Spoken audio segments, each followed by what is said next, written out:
Mr. Gosar. Thank you, Mr. Chairman. Thank you very much for being here, Inspector.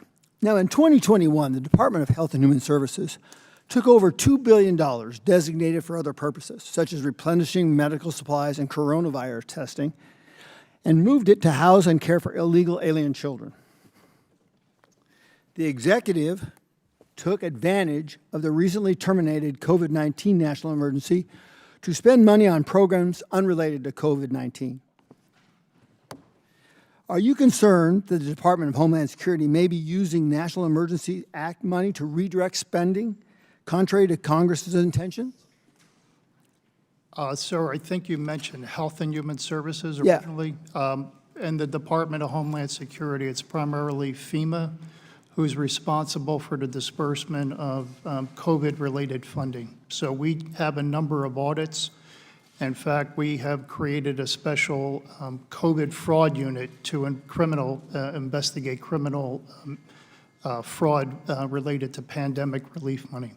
So has Homeland Security, Department of Homeland Security been forthcoming to you on how they're spending taxpayer money?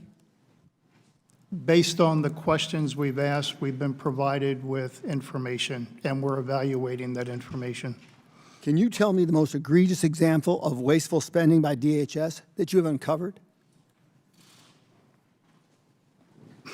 There's a whole host of audits that we've completed, and I don't have one off the top of my head to give you at the moment. Were contracts done appropriately? There have been a number of audits that we've conducted to look at ICE's, DHS, unsolicited, no bid, sole source contracting. We published a report about that last year, and we've also identified in one instance where an unsolicited contract was awarded to a company to provide housing, and that company also received an award from Health and Human Services.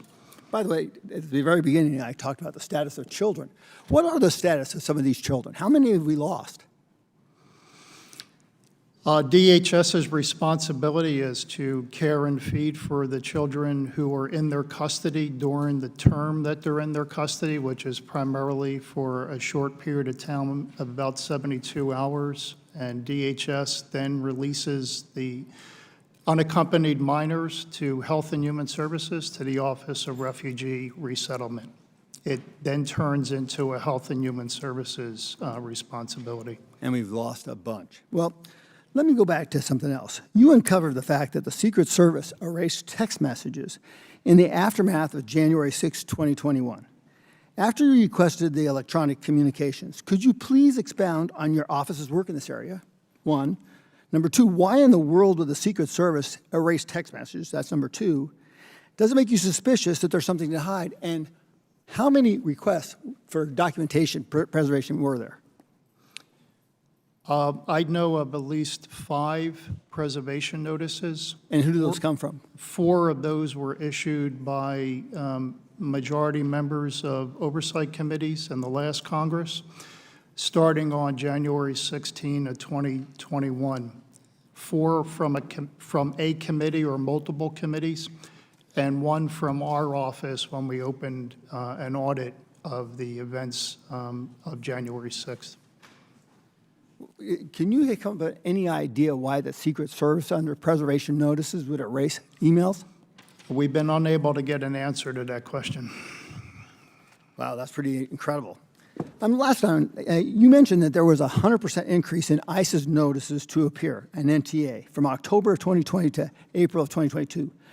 Could you explain what is in an NTA and how often do illegal aliens show up for their court hearings? I believe DHS discontinued the use of notices to appear, NTAs, in November of 2021.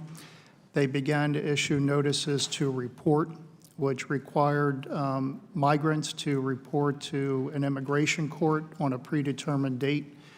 The immigration court, as you know, is within the jurisdiction of the Department of Justice, and the immigration court would retain statistics on no-shows or individuals who actually do show for their court date. I want to thank you for your information. I think the other side is very particular because this doesn't point very good to them. So I yield back. Congress.